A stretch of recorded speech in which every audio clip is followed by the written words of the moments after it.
액취증은 아포크라인 땀샘에서 분비된 물질과 우리 피부에 있는 세균이 만나서 약간 역한 냄새를 겨드랑이에서 만들어내는 질환을 말합니다.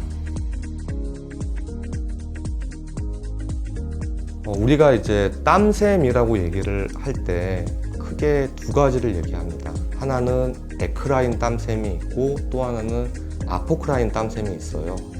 우리가 흔히 운동을 많이 하든지 체온을 조절하기 위해서 흘리는 땀은 딱 냄새가 많이 나지는 않습니다. 그리고 성분도 우리의 혈장의 전해질과 약간 비슷해요.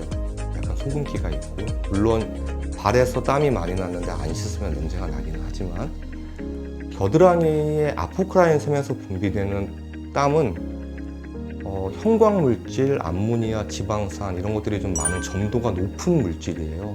그래서 이게 과도하게 분비가 되는 경우에 피부에 정상적으로 존재하고 있는 세균과 만나서 약간 암모니아나 이런 물질이 나오다 보니 우리가 흔히 암내라고 하는 냄새를 풍기게 됩니다.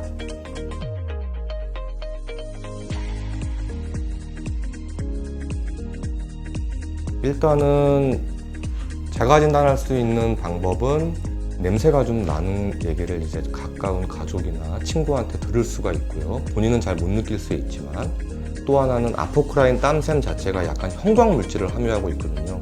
그래서 땀을 흘리고 나면 흰 티 같은 걸 입었을 때 겨드랑이에 약간 노란색으로 배어 있는 걸 또 알 수가 있고요. 또 하나는 아포크라인 샘은 우리 몸 중에서 어디에 있냐면 겨드랑이에만 있는 게 아니고 배꼽이나 외이도, 그 다음에 이제 회음부나 항문 주변에 있게 되는데, 그러다 보니 액취증이 있는 분들 같은 경우는 외이도에서 좀 귀지가 약간 항상 젖어 있는, 내가 목욕탕을 가든지 수영장을 가지도 않았는데 귀지를 파면 젖은 귀지가 나오는 이런 것들로도 알 수 있고요.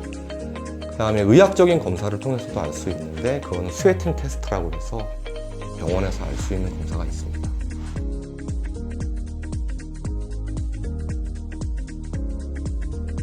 액취증은 우리나라에서 그런 동양인에서는 보통 발생 빈도가 한 7에서 10% 정도로 보고되고요. 서양 같은 경우는 한 80에서 90%입니다. 그래서 서양에서는 사실은 액취증이나 이런 암내라고 하는 게 그닥 문제가 되지 않아요. 왜냐면은 우리 후각은 그렇게 예민하지 않기 때문에 그 냄새가 그냥 그렇게 거슬리지 않게 되는데, 동양에서는 그 냄새가 아무래도 사회생활을 하든지 이럴 때 스트레스, 인간관계가 좀 장애를 받는다든가 이런 식으로 스트레스를 받게 되는데, 결국은 자가치료는 수술적인 방법과 비수술적인 방법이 있게 되고요. 비수술적인 방법은 사실은 액취증 자체를 치료한다기보다는 이제 다한증과 같이 동반되어 있는 경우에 땀의 분비를 좀 억제하는 염화 알루미늄 수화물과 같은 드리클로라든가 이런 제품들을 발라서 땀 분비를 억제하면 아무래도 이제 땀이 덜 분비되니까 좀 덜 적게 되니까 냄새를 좀 덜 나게 하는, 아니면 데오드란트 같은 걸 이용을 해서 냄새를 다른 향수 냄새나 이런 걸로 바꾸는, 이런 식으로 치료를 하는 방법이 있고요. 그 다음에 수술적인 치료 방법은 결론적으로 아포크라인 샘을 직접적으로 제거하는 방법이 되겠습니다.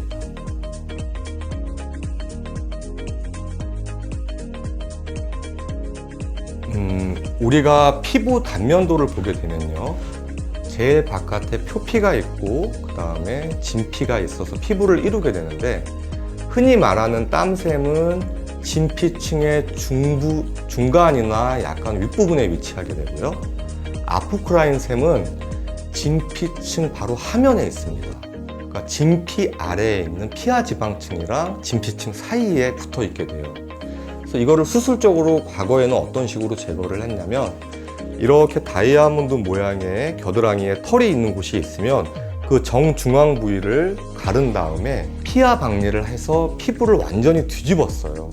그래서 눈으로 직접 그 약간 그 핑키시한 그 아포크라인 샘을 직접 보면서 소작 가위라던가 이런 걸로 절제해냈습니다. 근데 그런 경우에는 아무래도 박리 범위가 넓다 보니까 혈종이나 이런 감염, 이런 부작용이 생길 가능성이 아무래도 있고, 물론 효과는 제일 확실한 방법이죠. 하지만 오랫동안 일주일 정도 외부 활동을 안 하고 팔을 고정하고 있어야 되는 그런 불편함이 좀 있긴 했습니다. 그래서 조금 더 진일보한 방법으로는 지방 흡입을 이용한 아포크라인샘 제거를 하게 됩니다. 그래서 다양한 방법이 있는데 결국은 아포크라인샘을 레이저나 초음파로 손상을 일으킨 다음에 지방을 흡입해내는 방법도 있고요.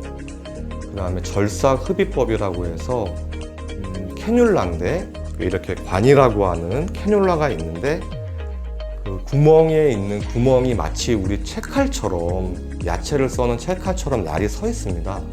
일반적으로 지방 흡입을 할 때는 캐뉼라가 들어가서 구멍은 바깥쪽 피부가 아니고 아래쪽을 향해서 흡입을 하게 되는데 이 액취증을 수술하는 방법은 진피 아래에 바짝 붙어있는 아포크라인샘을 제거해야 하기 때문에 캐뉼라의 구멍이 피부 쪽을 향해서 위를 향해서 충분히 절삭을 해서 그 아포크라인샘을 제거를 하고 지방을 흡입하는 방법으로 수술을 할 수 있습니다. 이 방법은 그 여러 가지 논문 보고에 의하면 수술적 절제술로 하는 것과 상당히 유사한 결과를 얻는다고 하는 보고들도 많이 있습니다.